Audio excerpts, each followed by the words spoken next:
Hi everyone, so today I have for you this 3 looks 1 palette using the new Anastasia Riviera palette.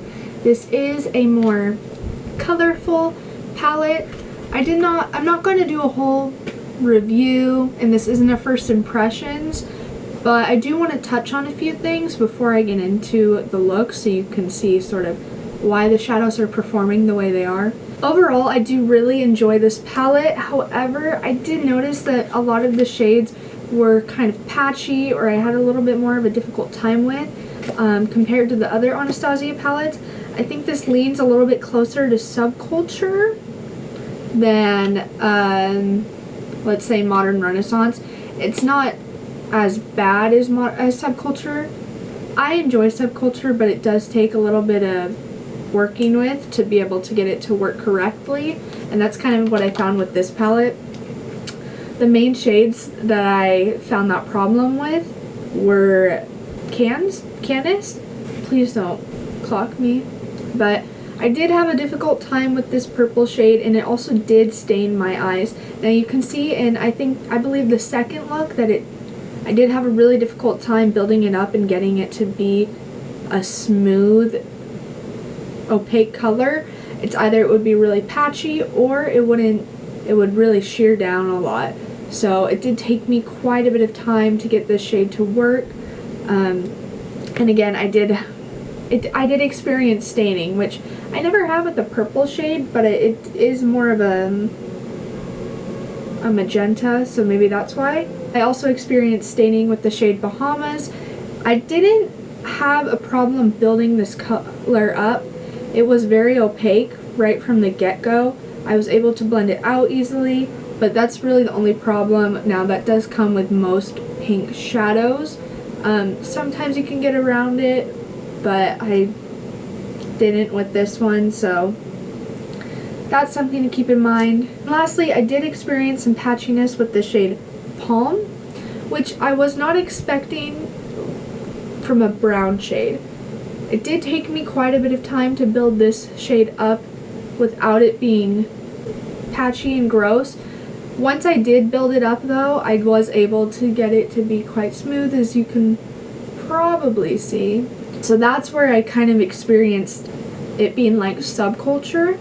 Overall though, mostly all of the shadows I was able to blend out, and pretty much every other shade blended beautifully, absolutely gorgeous. The only shades I did not end up using was Cabana, and I did use Yacht, but I just kind of popped it in the center, so I don't know, you didn't really get to see the full effect of it.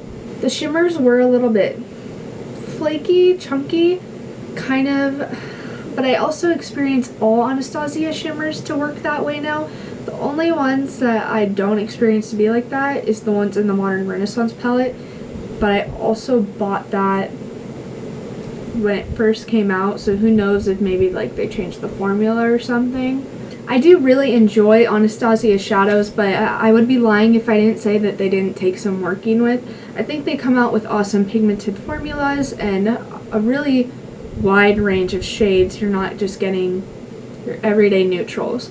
I did create 3 looks for you guys. One colorful look that's still wearable depending on who you are, a really bold dramatic look, and then a more neutral look. Not to say that neutral is natural, but you know, not full-blown color, and that's this look right here. You could pop on lashes on this look if you wanted to. I just didn't feel like it. Sue me. It probably would look nicer with lashes, but you know, it is what it is. So I know I took a while to hop onto the Riviera palette train, but you know, a girl's broke. It takes me time to buy all these palettes that I don't need. Anyways, we're just gonna get into the looks because there's quite a few, so enjoy that. For the first look, I went in with a pink crease, a yellow shimmer over the lid with a pop of teal on the lower lash line. I start out with the shade Sails, which is a matte white shade, and I put it on my brow bone to highlight and help with blending later on. And then I'm going to dip into this shade Estate, which is sort of a peachy transition color, and I use that all over to help blend the other shadows later on, just on a large fluffy brush. Then I dip into Coastline and place that a little bit lower, more concentrated to build up some depth before we go in with the next shade, which will be Monte Carlo, a pink shade. And I'm going to place that primarily on my outer corner, blending it up into the other shades to really get that pink crease going on. Then on a flat MAC 242, I'm going to pick up the shade Inheritance, the yellow shimmer shade, and spray it with a bit of Fix Plus to really help the shadows stick to my lid and pop. Just placing that all over my lid. I'm not doing a cut crease or anything, I'm really blowing it out. Then I'm going to take the shade Yacht and sort of place that in the center of my lid. I wish I hadn't done this. I didn't really like how it looked, but I was trying really hard to get some use out of all the shadows. Then I'm going in with the shade Seychelles, putting that on my lower lash line. Then going in with a white eyeliner from NYX and then going over top with the same shadow. This burned my eyes, wouldn't recommend doing it. And I also placed sails on my inner corner, used some lashes. This is the finished look. For the second look, I started out with sail again on my brow bone, and then I went straight into the shade Can, which is a purple shade, and started building that up on my outer and inner corners. I had to build this up quite a bit because it was very patchy and took a lot of building up, as you can see right here, to get it to be the pigmentation I desired. Then I went in with the hot pink shade Bahamas and started blending that out right above the purple shade. And I went back in with Can again. I couldn't get it to the pigmentation I desired without it being really patchy, but we tried our hardest. But I'm just slowly building the shades up. It took a lot of blending, building, blending, building to really get this look how I wanted it to.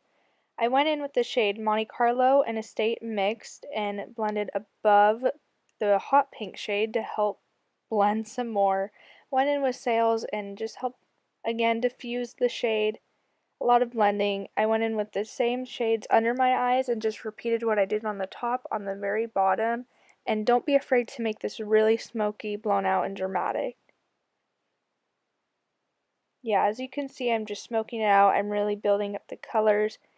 And then I go in with the shade Mediterranean, and on a wet MAC or damp MAC 242 again, I place that in the center of my lid, and again on the bottom, the lower lash line.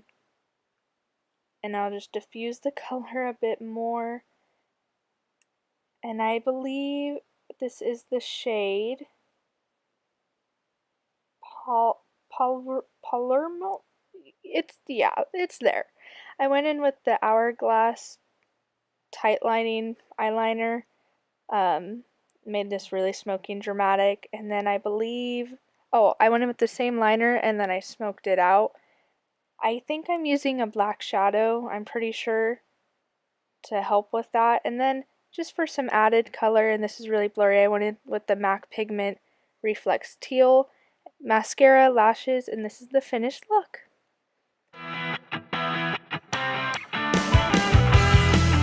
For the last look, I'm again going in with the matte white shade to highlight my brow bone, followed by Estate on a large fluffy brush as my transition color, fluffing it all around. And then I will go in with the shade Coastline, a little bit lower, more concentrated to build up some depth in the crease. I just wanted this look to be a little bit more neutral. Then I'll go in with the shade Palm, which is a warm, rich brown, and I'll build it up with a MAC 242 on my outer corner and then diffuse it with a little Morphe brush. I did have to build it up quite a bit though because I was having some issues with it. And I'll also place it under my eyes on my lower lash line with a little pencil brush and diffuse it with a little bit of a larger pencil brush, but only halfway. I didn't want to make it too smoky. Then I'm cutting my crease with some concealer, and I'm going to place the red shade atop of it and just to get a nice pop of color right in the center. And then I'll go over the inner portion with the shade Sails, but I didn't really like how it looked, so I took my highlighter that I used, just a gold shade from Tarte, Exposed I believe, and I placed it right over top, Wasn't too happy with how it came out, but it is what it is. Then just going in with a brown liner in my waterline and above, and I'll smoke that out with the shade Palm again. And I didn't use lashes for this look, even though it would have looked way better, just because I was lazy. So here's the finished look with mascara. And that is all 3 looks for you guys. I hope you guys enjoyed this video and gained some inspiration from it. I didn't watch any tutorials or anything beforehand, so if these looks are similar to another artist, that's completely accidental, coincidental. I tried to see what I could come up with on my own, just looking at the color scheme before looking at people's looks, so now I'm finally free to look at other people's work. Other than that, that's all for the palette, all for this video. I hope you guys enjoyed it. Make sure you guys give this video a thumbs up, like and subscribe. No one does this, but leave a comment down below. Thank you for watching. See you in the next video.